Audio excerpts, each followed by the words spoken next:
align to the established protocol, not just to save time, but because I have too many ogas in the house, and I don't want to slight anybody by missing out any names. But permit me to single out a gentleman, and I don't think I've met him before, and commend him for the work he has done leading up to this conference. Pharmacist Felix Ndiukwu, who is the publicity secretary, I believe, of the PSN. Himself and his team put together a 100-day countdown to the conference, which I felt was a splendid, splendid job done. I, however, score him a B+, not an A, because he left out two omissions. The first is that he did not tell the distinguished audience and the people who read his countdown that Jos has the best kuli-kuli in Nigeria. I developed a taste for kuli-kuli here in Jos, where I was born and where I schooled, and I am proud to say that I still snack with kuli-kuli, and even when I travel abroad, I take Jos kuli-kuli with me. The second thing he omitted mentioning was that here in Jos, you have a site where you can get the highest quality winter clothing in the world at the best possible price. That location is known as Katako. And for our colleagues here from NAPSA, I will bid you to make a friend of a pharmacist from Jos, possibly one who went to University of Jos, so they can guide you to replenish your stock, because I heard that internationally, the oil prices means it's going to be a harsh winter in the West. Great Josites! Great Josites! Great Josites! We've seen people from Zaria and Uniben, but we all know it is University of Jos and then the rest.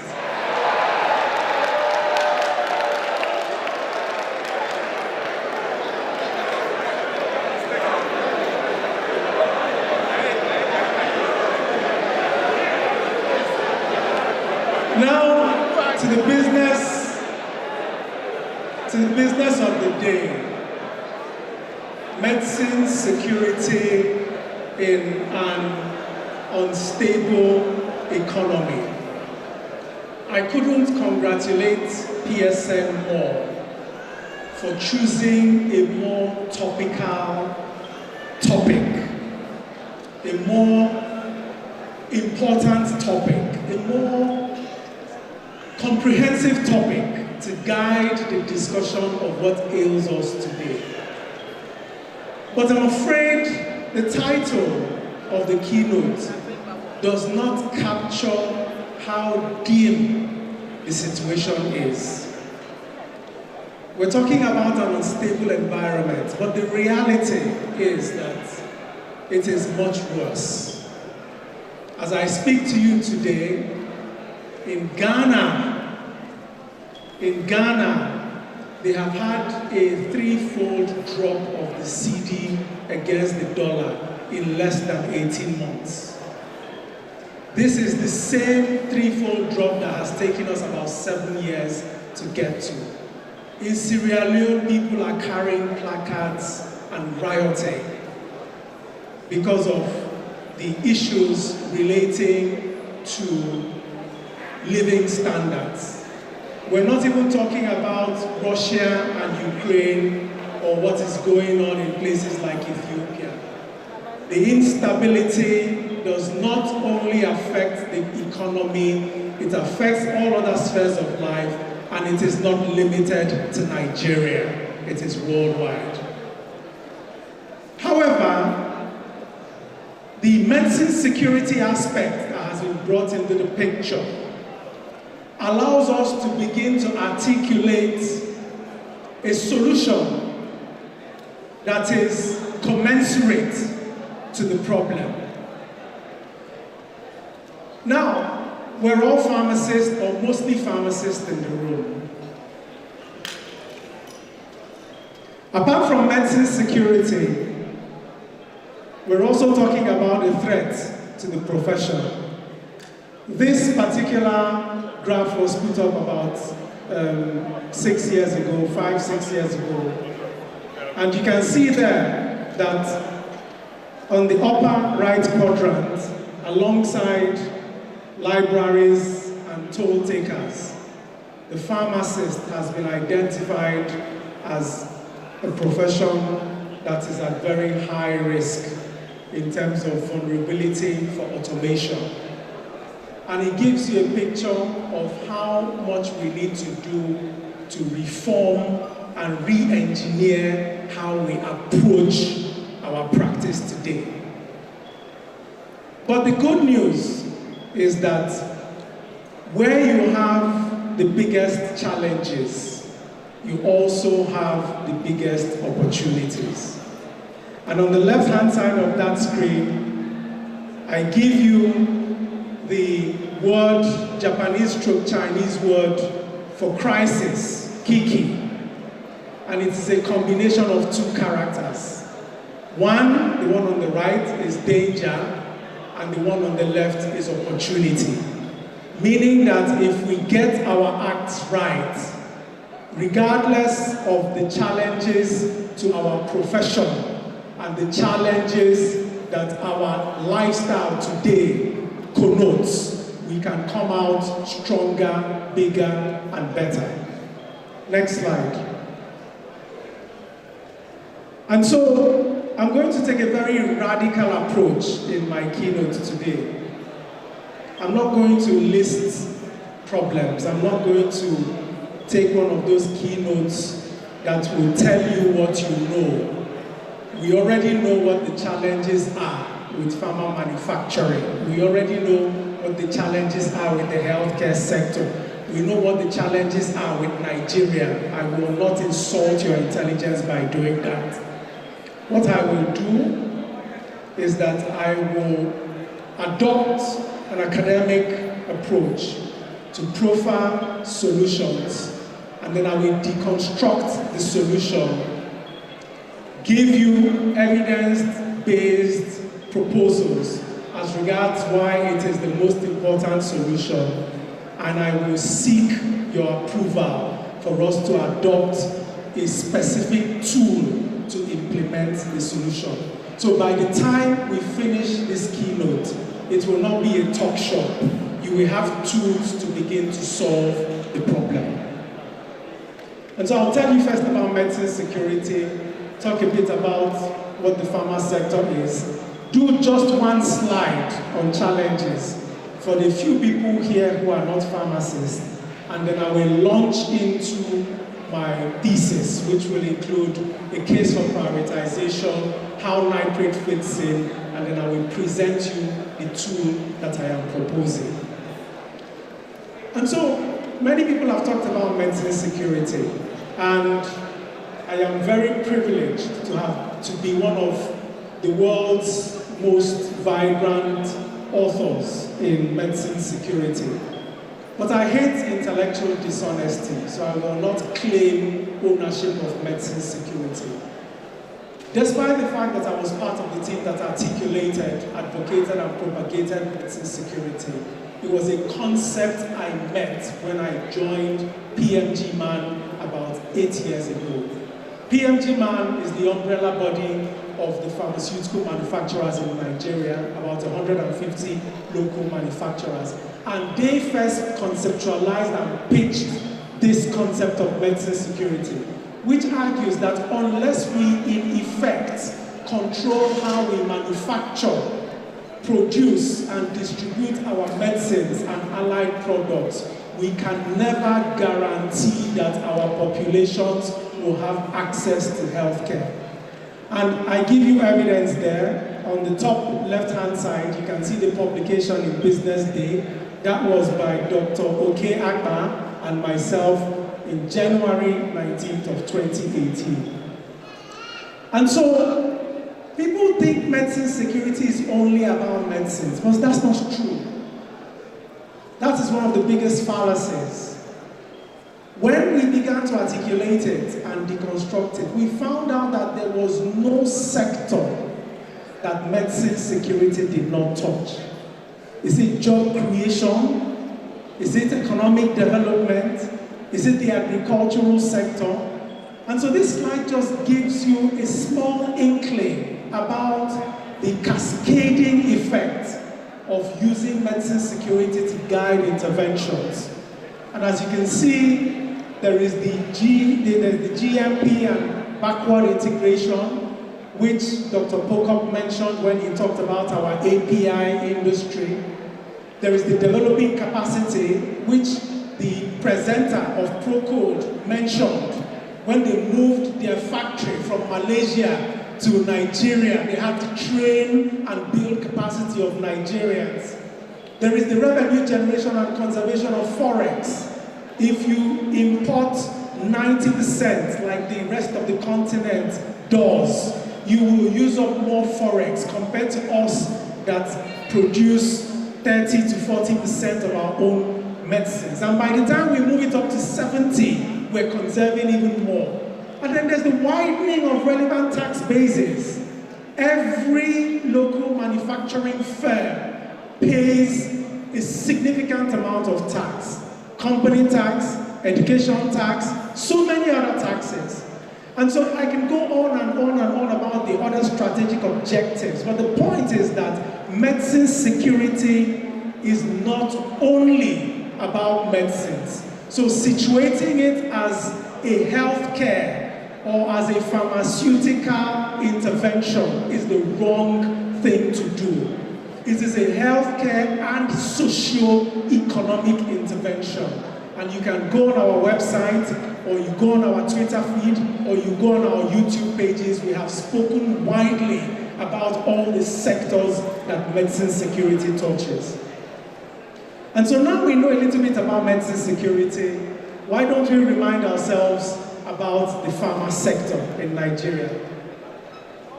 Close to 200 local manufacturers, unarguably in terms of number, the biggest on the continent. Market size, 2 billion, rather small for a 50 billion plus on a continent where we have the potential to control half or more. Annual growth rate, 13%. And with COVID and with integration of other sectors, that 13% is now being predicted to be hitting high double digits. There are very few sectors that can give you this kind of growth. And then obviously in ECOWAS, we dominate. But there are also weaknesses. Our dependence on FPPs, we've already talked about APIs, policy framework. You have this policy here, you have that policy there. The 2005, we don't know how far we've gone with the 2005 policy. Some of the skills we need, we don't have. People still bring in technicians from India and China to fix pharmaceutical manufacturing equipment in Nigeria. Why haven't we looked into pharmaceutical engineering?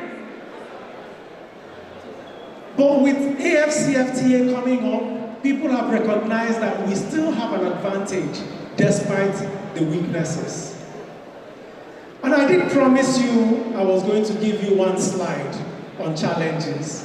Because to be honest, if we began to talk about challenges, we may not leave here today. But I'm a glass half full kind of guy. And I know that regardless of the challenges, which I will not enumerate, but I have put here, so that when the slides are shared, our non-pharmaceutical colleagues can take it away. Despite all these, we strongly believe that there is humongous potential in this sector. And why do we feel that there is still potential? This gentleman pictured on the screen was someone I had a serious love-hate relationship with. But he taught me a lot of lessons, even though being a very stubborn person, it was very, very difficult for those lessons to sink in. And one of the biggest lessons he taught me was how to leverage on your comparative advantage. Dr. Justin Chuka Fred Adigwe was born in a village in Anambra State, Ihiala to be precise, to a family that was mostly agrarian. Well, his father was a hunter, and you know, if you're a hunter in that kind of environment, you're very, very popular. And at a very young age, he demonstrated his aptitude to excel academically and will go on to become one of Africa's first metallurgists to finish with a full British scholarship that yielded a PhD from the University of Swansea. And that important lesson that he taught me was that when they were growing up in the 30s and 40s, where families had many children so that they could farm and feed their families, the influx of Christianity and influx of education meant that it was now quasi-mandatory for you to send somebody to school from your family. So what most families used to do was that they would use style to identify who the most intelligent child was among their children. And then they would fund that child's education. And usually, by the time you get to secondary school, you're already beginning to teach. And then you will use the income to do what? Train your younger ones. I learned that lesson. He went on to become the Premier Director General of the National Steel Council. Those of you who know Jos very well, it's on Zaria Road, established since the 70s when he came back from the UK. And he did use that principle very well to train not just his siblings, but his siblings' children. And I learned very much. And I think it is an analogy that we need to adopt in Nigeria.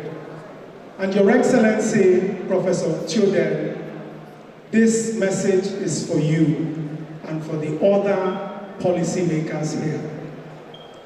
Why are we spending so much stimulating development in sectors where we do not have the comparative advantage? We're spending so much in various sectors. I know I'm on camera and I may get into trouble if I call the sectors, but I will call the sectors because this message today is more important than me getting into trouble. Why are we spending billions on the aviation sector when we can spend those billions in the pharmaceutical sector? Pharmaceutical sector is where we already in Africa have the comparative advantage. Pharmaceutical sector is where we have in numbers 200. No other person comes close to us in terms of numbers. In terms of quality, when they talked about WHO certification, in one fell swoop, 4 companies did it in Nigeria. In the pharmaceutical sector, there is evidence that as the pharmaceutical sector is growing, it is doing what? It is pulling other sectors up along with it. Is it not better value for money that we focus the greatest interventions on the pharma sector, and it will now form a catalyst to develop other sectors?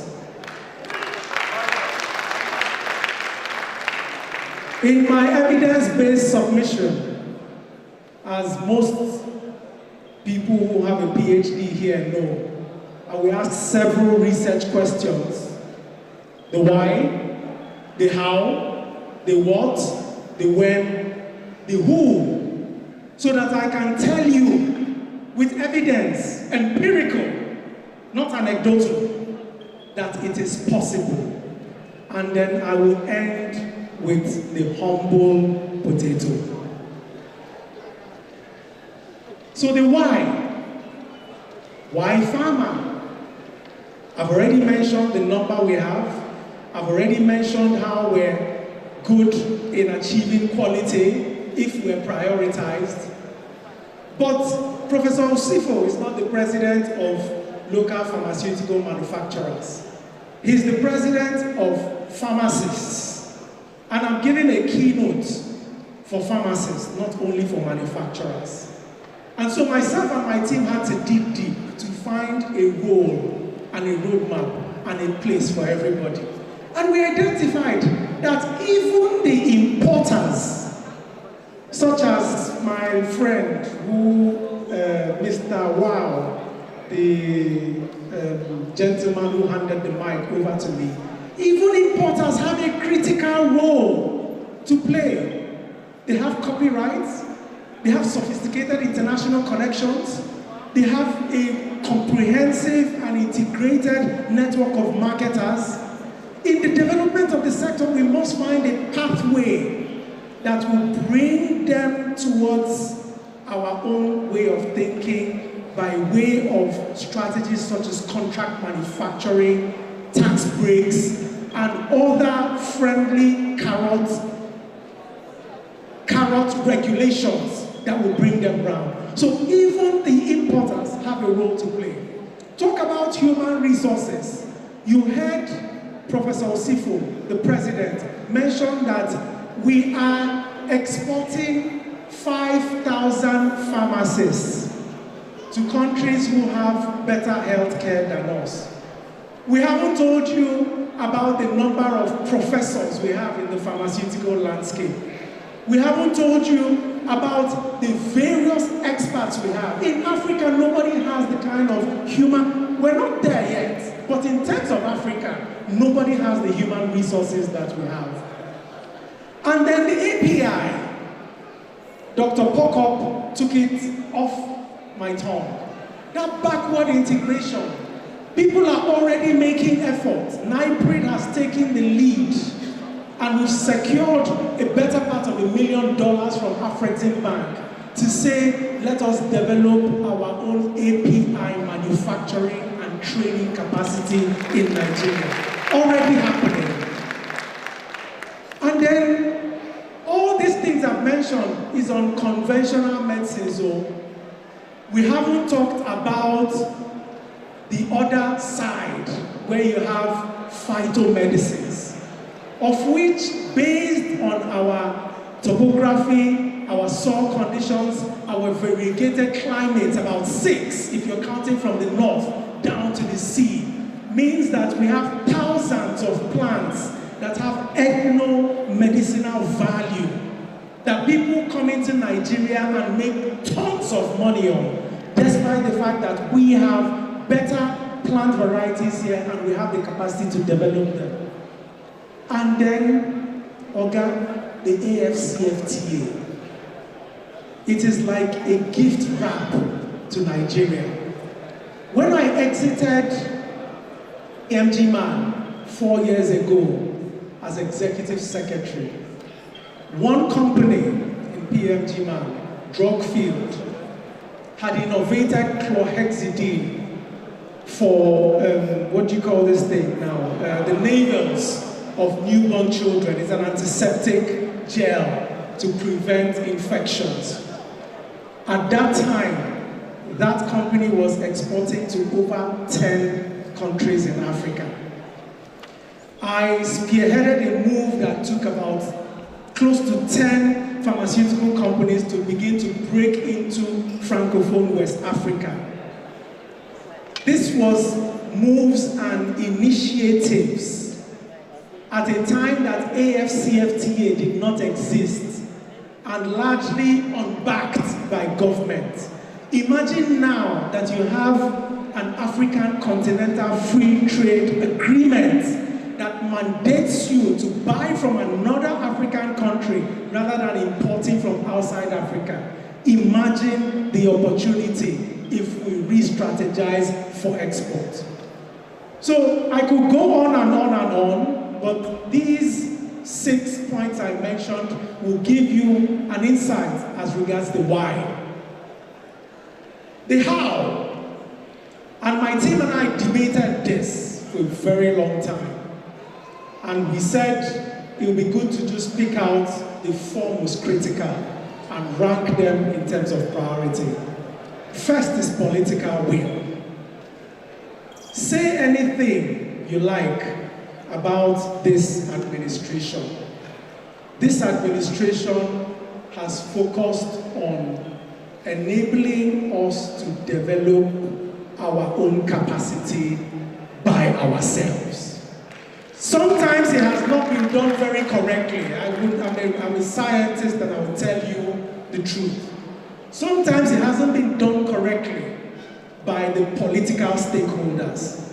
But the gap is in their advisors, not in the political will. If you tell Buhari now that banning importation of medicines is what will make local manufacturers grow, he will do that. And there is demonstrable evidence, like I said. In the 2016 fiscal policy, this government ring-fenced 4 categories: antibiotics, antimalarials, alkaloids, and hematinics for local manufacture. And that led to a corresponding double-digit growth in factories within Nigeria. Similarly, Executive Order number 4F that was done by Professor Yemi Osinbajo when he was acting president singled out pharmaceuticals in section 4F, saying that government establishments must procure made in Nigeria medicines for use in their facilities. Is there an executive order? And then the minister mentioned biovaccines. How many governments across the world will put forward 3 billion naira of its own money to partner with a local manufacturer in order to produce vaccines locally? And this moved along within the past 4 or 5 years. So the political will is there. In terms of prioritization, those of you who are very good fact checkers, go back to President Buhari's 2021 speech. He singled out close to 7% of that speech, talking about pharmaceutical independence, research and development, and medicine security. It has not been done in Nigeria's history that in an Independence Day speech, that policy statement is made boldly. And I can tell you categorically that that statement has helped us to engage with partners across the world to bring in more attention towards pharma R&D. And then obviously the general systems approach, which we are, advocating. That it is not something that we'll all gather only ourselves in one room as pharmacists. We need to engage with other sectors and get them involved. And so this, I think, is the proposal we have on how to get the job done. There are more, but in the interest of time, I will not belabor you with the details until we get to the part where we need the nitty-gritty. Open it. And then the what. What is that tool What is that most important tool that will enable us use medicine security to address not just the unstable economy, but to enable us to emerge as a hub for health and related areas? That tool is what we have here for you. It is the establishment of a presidential task force on pharma and allied sector development. Again, in the interest of intellectual honesty, I will not claim that I slept and woke up and the idea came to me. I learned it from other people that have done it. The gentleman indicated on the screen there, my friend and brother, the former Prime Minister of Ethiopia, His Excellency Haile Mariam Desalegn, used the same, or a similar, not the same, a similar model to get his pharmaceutical sector from only one company to about 10 companies within a very short space. That is a 10-fold increase. He also used the same strategy to ramp up the development of Ethiopian Air, becoming the hub for aviation as we know it in Africa. So it is a model that works. Different variations of the model have been used in Bangladesh, in Thailand, in India, and in Rwanda, where you know what Kagame is doing. Again, I won't give you all the details, but rest assured that the empirical evidence is there and can be provided on short notice. And what about the when? When we were discussing this with my team, we had a very vigorous debate. They said, you're going to the conference in November to present it when there will be elections in February and the current administration ends in May. We sat down, we brainstormed, and we found a way around it.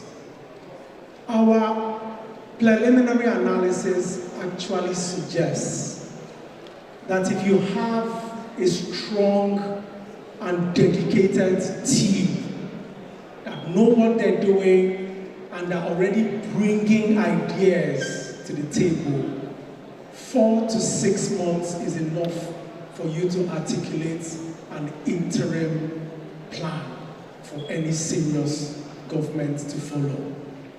Additionally, in the interrogation, we found out that the proposal does not only affect people in the government space.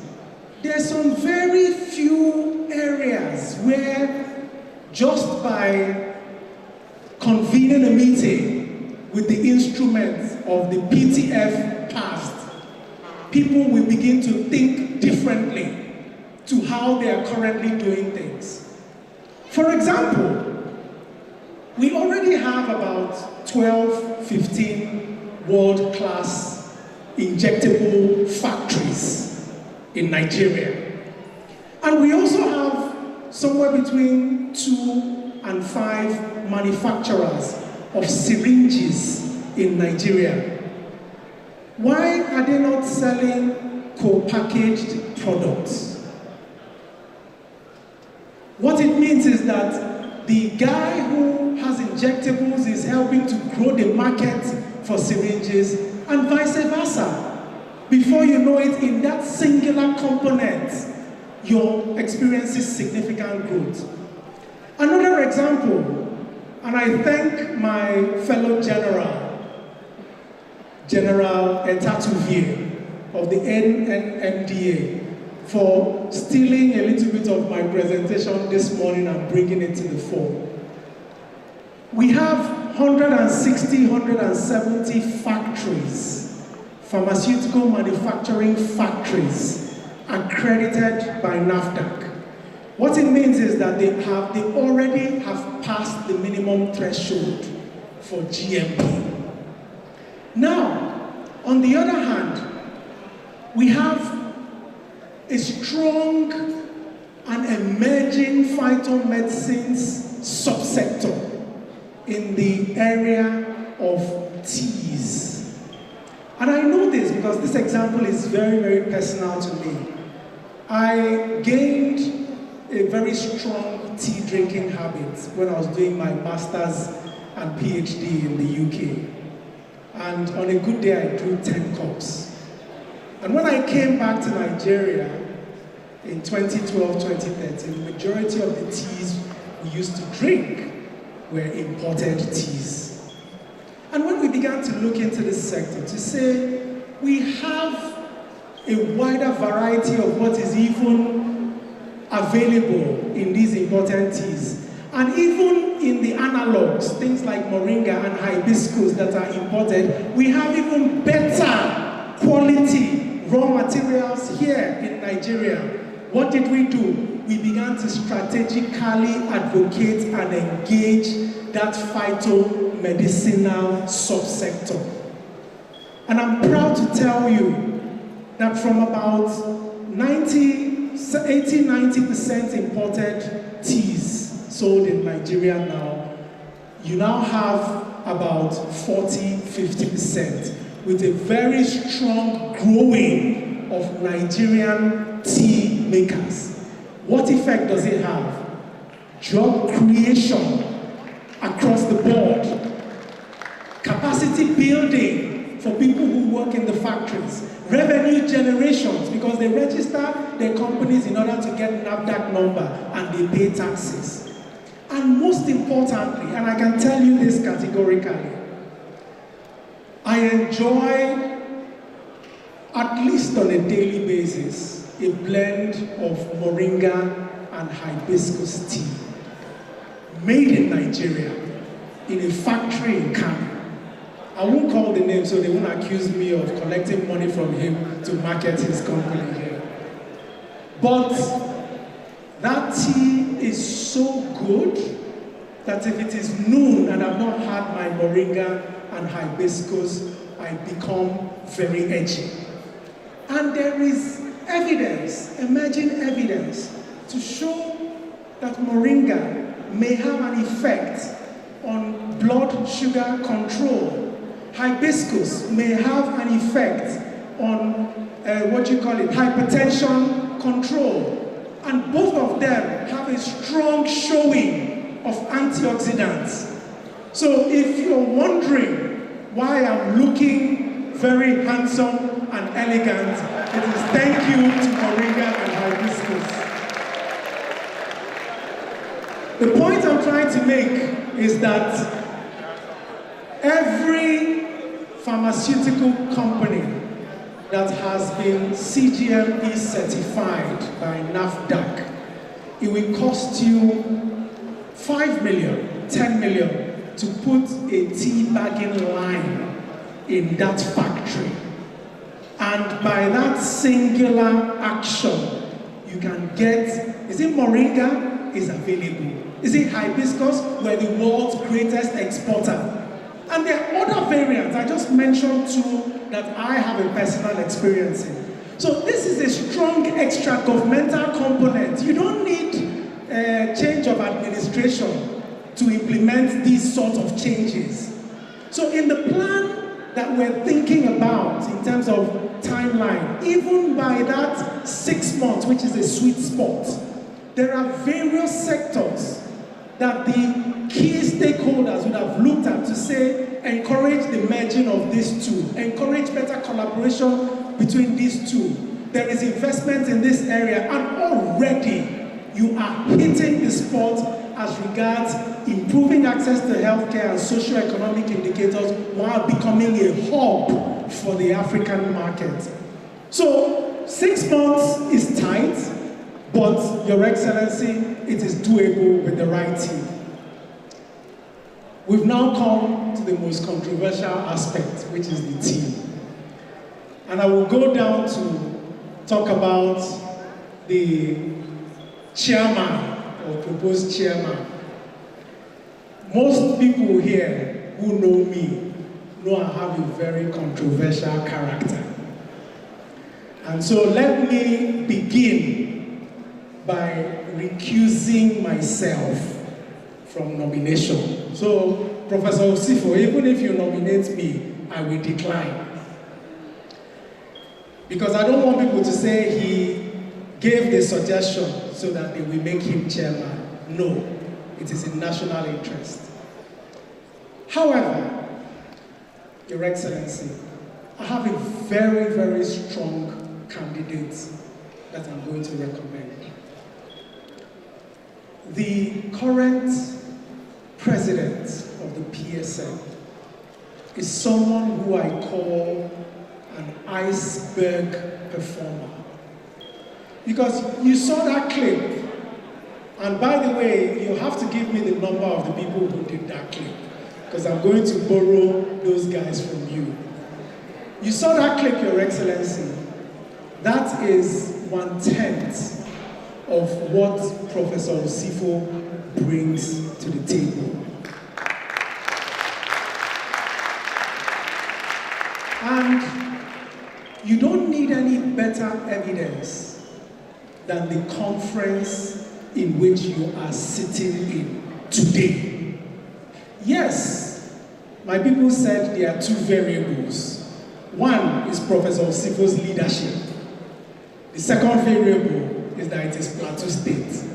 And I told them to remove me from the equation because I am biased. I'm a just boy, and I will include Plateau State as the reason why it is unarguably the best PSN conference so far.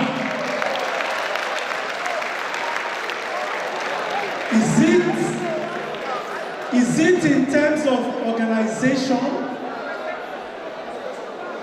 Is it in terms of the venue? Is it in terms of the plethora of senior government officials that are represented in the room? A few years ago, I was invited to give a talk at PSN, and I arrived at the venue and I had to wait for 2 hours for people to fill up the room. This is the first conference where I have seen people seated and waiting.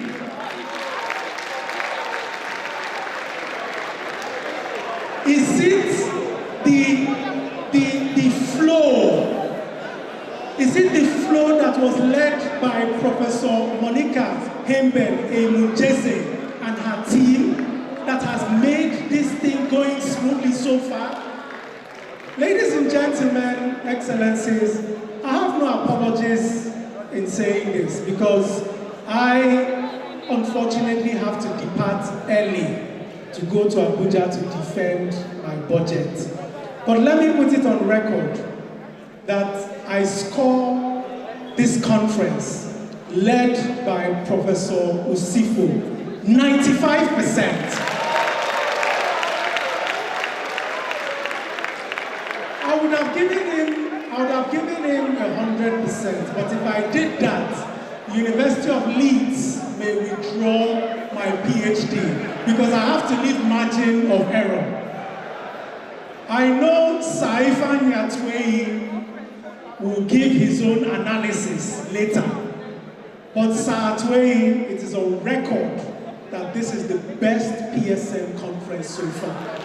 And I expect that if he's nominated as the chairman of the PTF-PASD, he will bring the same dedication of duty, the same analytical thinking, and the same principles to that job. We do not, as a people, and I think it is even more highlighted within the profession, we do not take a tactical approach in appreciating and encouraging people who have value and who have contributed to the profession. I'm putting it categorically that this is a good candidate. When I leave, you people can remove it.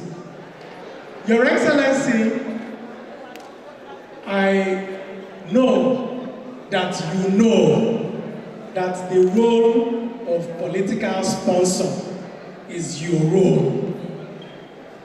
The reason why it is your role is because we in Abuja know that among all the governors in Nigeria, one of the very few that Buhari cannot say no to is His Excellency Simon Bako Lalong.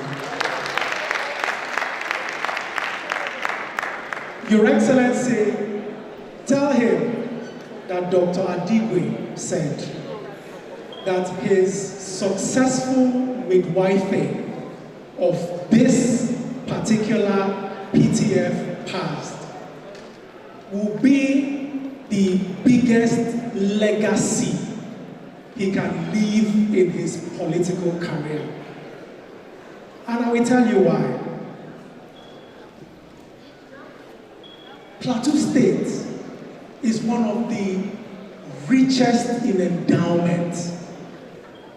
And any smart policy maker knows that if you are leading in an intervention and you carry others along, as the sector is growing, you will even grow further compared to if you adopt a selfish approach and propose only yourself.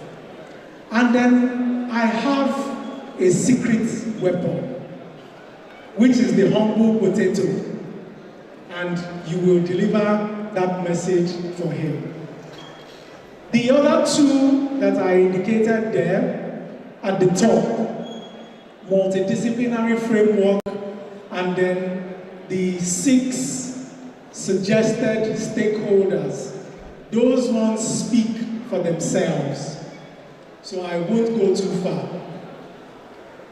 The one which I will now propose and leave to the House to decide whether it is worthy is the Secretariat.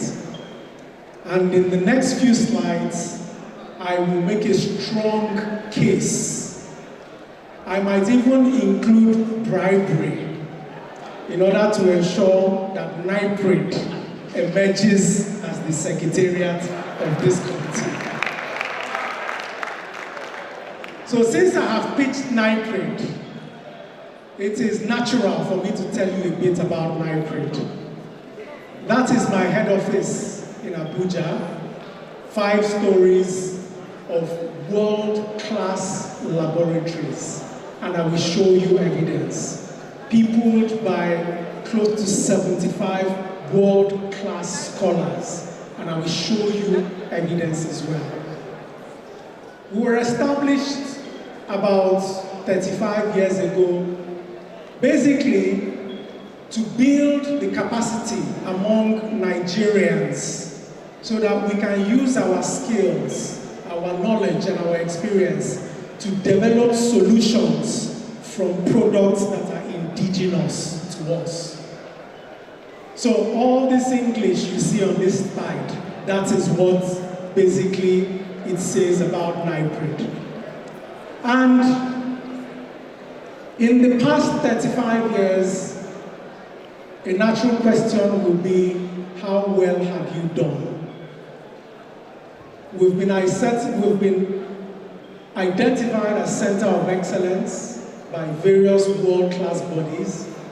We were the first in the region to achieve both the ISO 9001 and ISO 17025 certifications, meaning that our output is recognized and appreciated across the world. We've also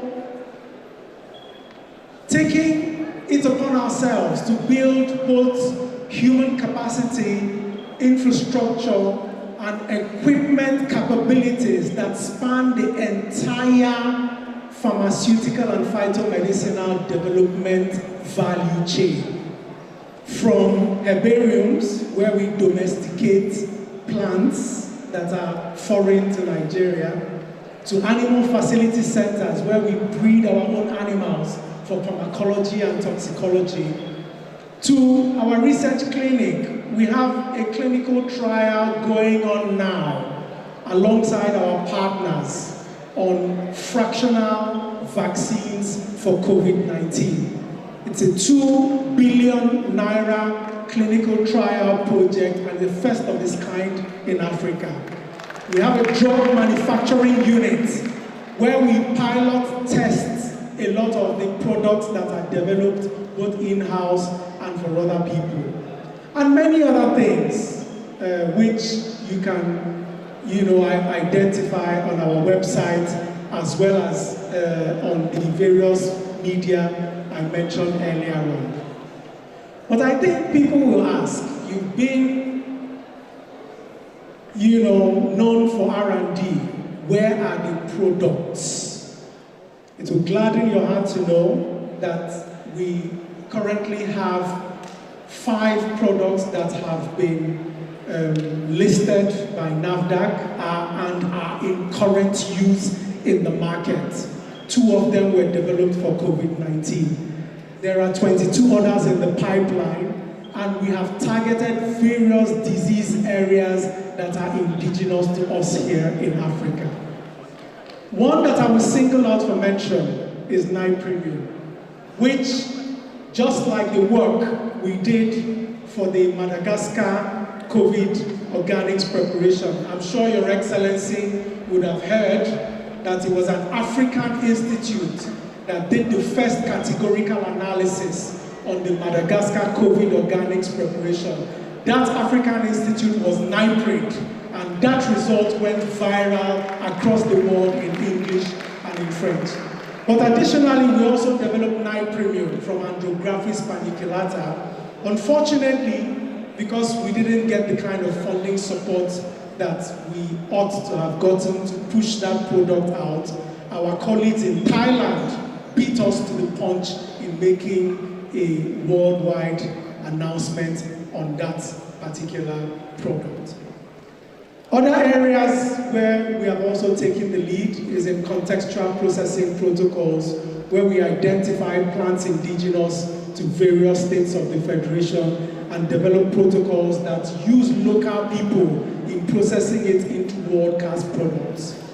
15 states have been engaged. That is the feasibility study that was commissioned by Kaduna State on eucalyptus. You know, eucalyptus grows very well in Kaduna, Plateau, and Bauchi.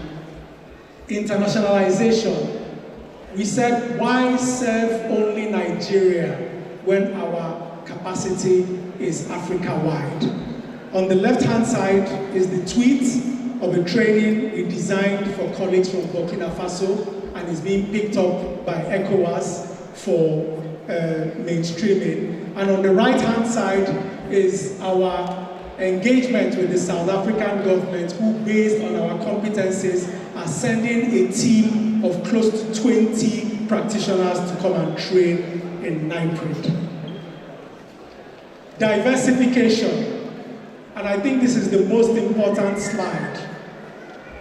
Recently, the World Food Prize, who many of you know is the Nobel Prize for Food Security and Agriculture, engaged with a partner, and I gave a presentation that argued that you cannot address food security if you do not also twin it with its Siamese, which is medicine security.